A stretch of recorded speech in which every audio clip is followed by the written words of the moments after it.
బట్టతలతో బాధపడుతున్నారా? ఆధునితనమైన పద్ధతిలో hair transplantation చేయబడును. Face clinic, Hyderabad. నమస్కారం శ్రీ ఆచార్య అనంతకృష్ణ స్వామి గారు. సో ప్రీవియస్ వీడియోలో మీరు ఒక మాట అంటం జరిగింది. అంటే కొంతమంది నాలెడ్జ్ని ఒకవరకే తీసుకువచ్చి దాని తర్వాత చేయడానికి ఏం లేదనేటువంటి ఉద్దేశంతో సాచ్యురేట్ అయిపోతూ ఉంటారు. అంటే అది అక్కడి వరకే కనుమరుగైపోతారు. మీరు అందులో లాస్ట్లో ఒక మాట అన్నారు, ఎలన్ మస్క్ కూడా చేసినటువంటి పని, అంటే నేను ఇక్కడ దాకా వచ్చాను కదా అని చెప్పేసి అక్కడతో సాచ్యురేట్ అవ్వలేదు. వాట్ నెక్స్ట్ అనేటువంటి దాని మీద ఫోకస్ పెట్టారు. వాట్ నెక్స్ట్ అన్నప్పుడు కంటిన్యూ అవుతుంది. అయిపోయింది నేను సాధించానంటే అయిపోతుంది. అవును, వెరీ గుడ్ ఆన్సర్ అండి. Thank you so much for that. 517 money మంత్ర వీడియోలో ఏం చెప్తున్నారు? అనంతమైన సంపదని అనుభవించడానికి మీ ఆత్మ ఊళ్ళేరుతుంది. దీన్ని హెడ్లైన్గా రాసి పెట్టుకోండి, ఓకేనా? ఎందుకంటే మీరు చేసే ప్రతి పనిలోనూ అది మిమ్మల్ని హెచ్చరిస్తుంది. ఏం చెప్తున్నాడు ఇక్కడంటే, అనంతమైన ఆనందాన్ని లేదా సంపదను అనుభవించడానికి ఆత్మ ఉరువిల్లూరుతుంది. మీరేం చేస్తున్నారంటే దాన్ని ఎప్పుడు నీళ్లు చల్లి కప్పి పెడుతున్నారు, దాన్ని ఆర్పేస్తున్నారు దాన్ని, ఓకేనా? ఇక్కడ ఏం జరుగుతుందంటే, మీకు గొప్ప గొప్ప విషయాలు అనుభవించాలని ఉంది, గొప్ప డబ్బు సంపద ఐశ్వర్యాన్ని మీరు అనుభవించాలని ఉంది. సింపుల్. గరికపాటి గారు మన ఒక చిన్న రీల్స్లో ఒక చిన్న మాట చెప్పారు ఆయన, నాకు చాలా బాగా నచ్చింది. అది, నీకు ₹1,00,000 సాలరీ ఉంది, అయినా సరే నువ్వు ఆటోలో పోయే అవసరం ఏముంది? నీకు ₹1,00,000 సాలరీ ఉన్నప్పుడు నువ్వు విమానంలో పోవాలి. అవును. ఇప్పుడు ఆయన అన్నది ఏంటంటే, నీకు అనంతమైన సంపద ఇచ్చింది, మన సబ్జెక్ట్లో విశ్వం, లేకపోతే వాళ్ళ సబ్జెక్ట్లో దేవుడు కావచ్చు, ఏదైనా కావచ్చు. అనంతమైన సంపద ఇచ్చినప్పుడు దాన్ని అనుభవించి నీకు ఆ ఆలోచన లేనప్పుడు ఇప్పుడు అది ఏం చేస్తుంది? ఉన్నది కూడా లాగేస్తుంది. అవును. ఒక చిన్న మాట చెప్తాను, ఇది ఎటు వాళ్ళకు మీకు కొద్ది ఇబ్బంది అయినా సరే ఒక చిన్న విషయం.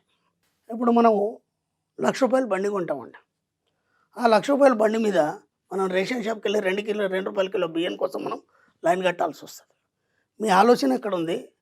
మీరు ఏం చేస్తున్నారు? మనం ధనవంతులు కావాలనే ఆలోచనలు ఉన్నాయి మనకి. మనం ఆనందంలో అఫర్మేషన్ చేసాం, ఒక బండి కొన్నాం ₹1,00,000 పెట్టి. ఆ ₹1,00,000 బండి పెట్టి ₹2 కిలో బియ్యం దగ్గర లైన్ కడుతున్నాం మనం. ఇప్పుడు నువ్వు పేదరికమైన ఆలోచనలు ఉన్నాయా నీకు? ధనవంతమైన ఆలోచనలు ఉన్నాయా? ఇలాంటప్పుడు నువ్వు ఇంకా అంతకంటే పైకి ఎక్కడ ఎదుగుతావు? కాబట్టి ఇప్పుడు మీ యొక్క ఆలోచనలు ఎలా ఎదగాలి, ఓకేనా? అనంతమైన సంపద మీకు ఇవ్వడానికి సిద్ధంగా మీ ఆత్మ ఉవ్విళ్ళూరుతుంది.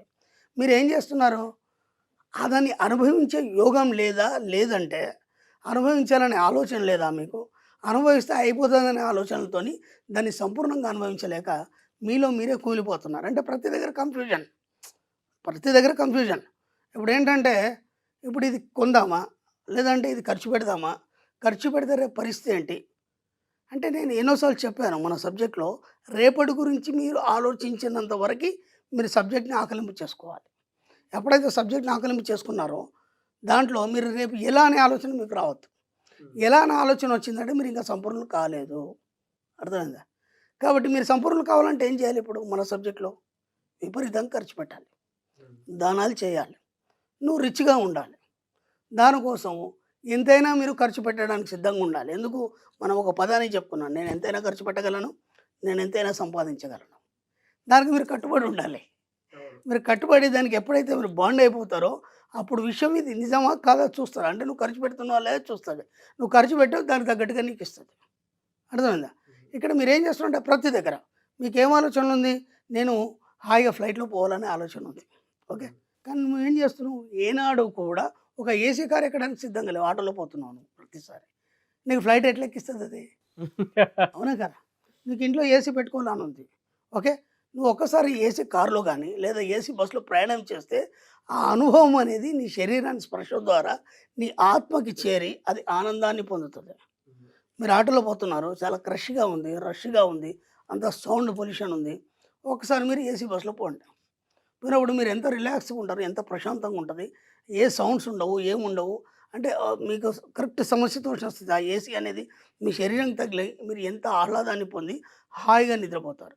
ఇప్పుడు అది ఎవరు నిద్రపోతున్నారు? ఆ ఆనందాన్ని ఎవరు కోరుకున్నారు? ఆ సంతోషాన్ని ఎవరు అనుభవిస్తున్నారు? మీరు కాదు, మీలో ఉన్న ఆత్మ అనుభవిస్తుంది. అందుకని అదేం చెప్తుందంటే, అనంతమైన సంపద మీకు ఇవ్వడానికి ఉవ్విళ్ళూరుతుంది. అంటే అది రెడీ ఉంది. అయ్యో వీడి చేస్తాడేమో, ఇప్పుడు ఏసీ బస్ ఎక్కుతాడేమో అని అది సంతోషపడుతుంది. నువ్వు ఆర్డినరీ బస్ ఎక్కుతున్నావు, అది బాధపడుతుంది, ఓకేనా? అలా ప్రతి దగ్గర నీకు మంచి బిర్యానీ తినాలని ఉంది, హాయిగా స్టార్ హోటల్లో పోయి మంచిగా ఏసీలో కూర్చొని రాయల్గా కూర్చొని కాలు మీద కాలేసుకొని ఓ బిర్యానీ ఆర్డర్ చెప్పచ్చు.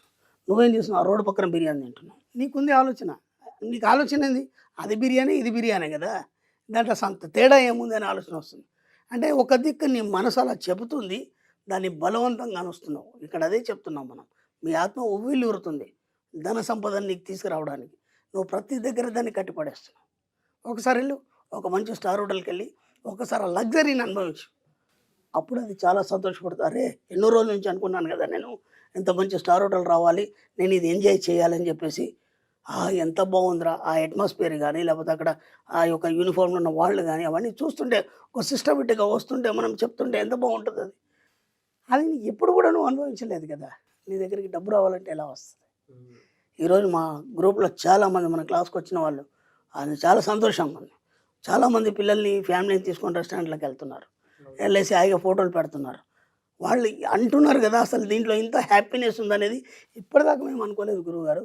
మేమేం చేసేది, ఆఫీస్ నుంచి ఇంటికి వెళ్తుండే హడావుడిలో దారిలో ఎక్కడో ఆ బిర్యానీలు అమ్ముతారు కదా, ఏమంటే దాన్ని ఒక పార్సల్ తీసుకొని పోతే పిల్లలు హ్యాపీగా ఉంటారు అనుకున్నాము. కాదు, ఈరోజు ఈ రెస్టారెంట్కి తీసుకెళ్తే ఆ అట్మాస్ఫియర్కి దానికి వాళ్ళ కళ్ళల్లో ఆనందం చూసి మేము అంతకంటే రెట్టింపు ఆనందాన్ని పొందుతున్నాం. పెద్ద ఖర్చేం కాదు అది.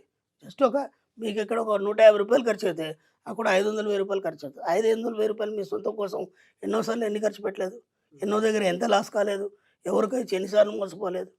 అలా ఎందుకు జరుగుతాయి అంటే మోసపోవడం కానీ లేకపోతే లాస్ అవ్వడం కానీ, మీ ఆత్మను మీరు ఎప్పుడైతే సంతృప్తి పరిచారో అది ఈ విధంగా దెబ్బతీస్తుంది. మన సబ్జెక్టు వినడానికి కొద్దిగా కఠినంగానే ఉంటుంది, దీన్ని ఆకలింపు చేసుకోవడానికి కొద్దిగా ఇబ్బందిగానే ఉంటుంది, కానీ ఇవన్నీ సత్యాలు. ఇప్పుడు అవన్నీ నిజాలండి. అంటే లోపల మనకు ఆకలేసినప్పుడు పైన మనం నీట్గా కనిపిస్తూ స్మైల్ చేస్తూ ఉన్నా కూడా మన లోపల ఉండేటువంటి ఆత్మారం క్షోభిస్తూ ఉంటాడు. బాబోయ్ నన్ను పట్టించుకో అనేటువంటి ఒక కాలింగ్ వాయిస్ బయటకు వస్తూ ఉంటుంది. అది నిజం, కానీ దాన్ని ఎవరు చెప్పలేరు, యాక్సెప్ట్ కూడా చేయలేరు. ఎందుకు అని అంటే ఫేక్ స్మైల్ తోటి మనం ఎట్లా అన్నా కూర్చుంటాం కానీ ఆకలిసేటప్పుడు. బట్ ఆ డెప్త్లోకి ఆలోచించేటప్పుడు అనుభవించినప్పుడు మాత్రమే దాని వాల్యూ తెలుస్తుంది. మీరు చెప్పినటువంటి అన్నీ పచ్చి నిజాలు. ఇవన్నీ మీరు సరి చేసుకుంటే మీ జీవితంలో ఒక గొప్ప ఆనందాన్ని సంతోషాన్ని పొందడం జరుగుతుంది. ఎవరి కోసం? మీకోసం కదా, అది కూడా నేను మరీ చెప్తున్నాను. మీలో ఉన్న ఆత్మను సంతోషపడితే మీ కోరుకున్నవన్నీ ఆటోమేటిక్గా తెచ్చిపెట్టడం జరుగుతుంది.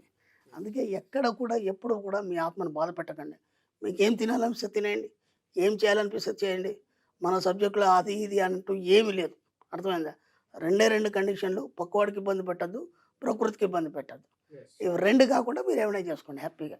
మన సబ్జెక్టులో ముహూర్తాలు లేవు, ఎలాంటి ఇవి కూడా లేవు, ఇది ఇలా చేయాలా ఇది అలా చేయాలంటూ ఎలాంటి రిస్ట్రిక్షన్స్ లేవు. కాబట్టి హాయిగా ఎంజాయ్ చేయండి. మీ ఆత్మ ఏం చెప్తే అది వినండి ఫస్ట్. దాన్ని సంతృప్తి ఎలా పరచాలనేది మీ ఆలోచన పక్కన పెట్టండి. మీరు దాన్ని సంతృప్తి పరచడానికి సిద్ధంగా ఉన్నారంటే ఏదో ఒక రకంగా అది అరేంజ్మెంట్ అవుతుంది. కాబట్టి ఆ ఆలోచనలు కలిగి ఉండండి. వీలైనంత మీ ఆత్మను ఎంత సంతోషపడితే అంత డబ్బు సంపద రావడం అనేది మొదలవుతుంది.